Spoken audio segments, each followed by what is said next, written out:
Let's see if I could do this voiceover the first time all the way through without having to like re-record half of it because I have such a hard time. Hello everybody and welcome to Pigknit. If you're not familiar with my channel, nice to meet you. My name is Jessie. Welcome to a series that I'm calling the 13 Copic Doodles of Halloween. Every day until Halloween, I'm going to be uploading a new video with a woodland animal dressed in a Halloween costume. If you've missed previous videos from the series and you're interested, you can find the link to the playlist in the description box below to catch up. Today is day number 5, and I'm drawing Little Red Riding Hoot. You see what I did there? 'Cause it's an owl. The topic for today's discussion is Copic markers. Who'da thunk, right? I get a lot of questions about Copics, where to buy them, which ones to start with, so I thought that I would devote a video to it. If you've been following me on YouTube for a while, you would know that Copics are actually very new to me as well, which is why I almost feel like I'm not qualified to really talk about them very much. I mean, I didn't start using Copics or even buying them until I started this YouTube channel, which I think was back in like February. So I'm honestly just trying to learn them as I go, and you guys have been witnesses of this journey of me trying to use them and figure it out. I always thought it'd be cool to get some of those books. They have books that like show you how to use them, maybe someday. I don't know. That being said, I really feel like my experience level is on like the ground floor. Like I haven't had to replace any inks or any nibs or anything. I haven't bought any of Copic's other styles of markers. I've only bought the Copic sketch line.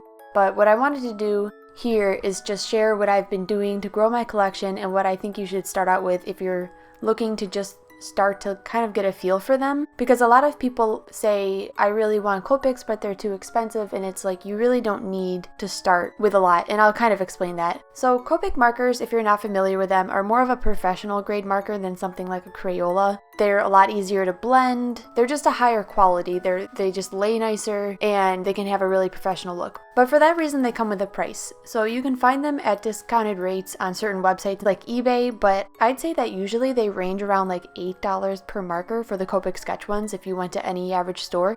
Correct me if I'm wrong, that's just what I've been finding.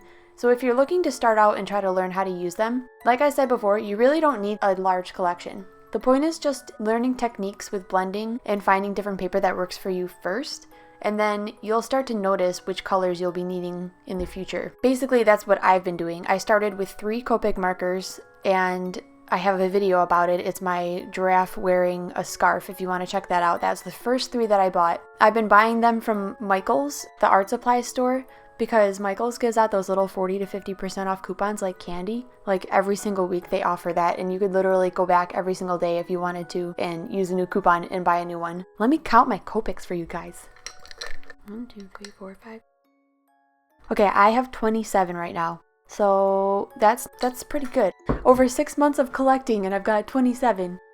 I've noticed that as you start to build your collection and practice, you'll start to notice which colors you need just out of necessity. So, for example, while I was doing these Halloween animals, I realized that I have like 2 medium to darker shades of brown, but I didn't have something like a tan. So last weekend I bought E33 sand, and I'm hoping that will help me out. And Jack, our new kitten, was kind enough to chew the crap out of the marker the second that I brought it home. I thought it was just being cute, and then I picked it up and I realized like, he's got sharp little teeth. So thank you, Jack. So if you're looking to start out with a small handful and add more later, here's what I think. This is my personal opinion. I suggest you get 1 to 2 colors, a gray tone, and a skin tone of choice.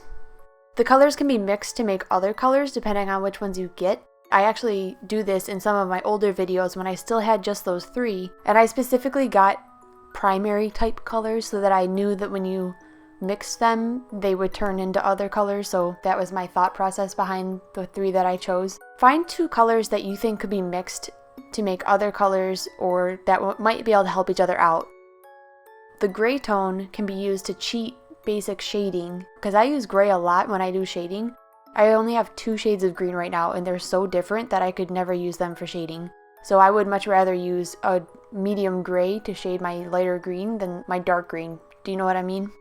And then the skin tone, I say you definitely want to have that, because if you're looking to draw any people and then you don't have a single skin tone, like that would kind of suck. So that's just my thought behind that, but maybe you could even just use colored pencil or something.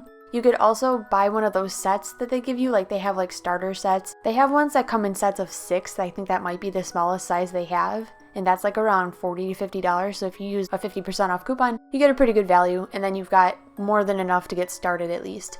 So I guess I've been rambling. This is going a little longer than 5 minutes. Hopefully I can cut it down to 5. If you like how the Little Red Riding Hood turned out, let me know by giving this video a thumbs up.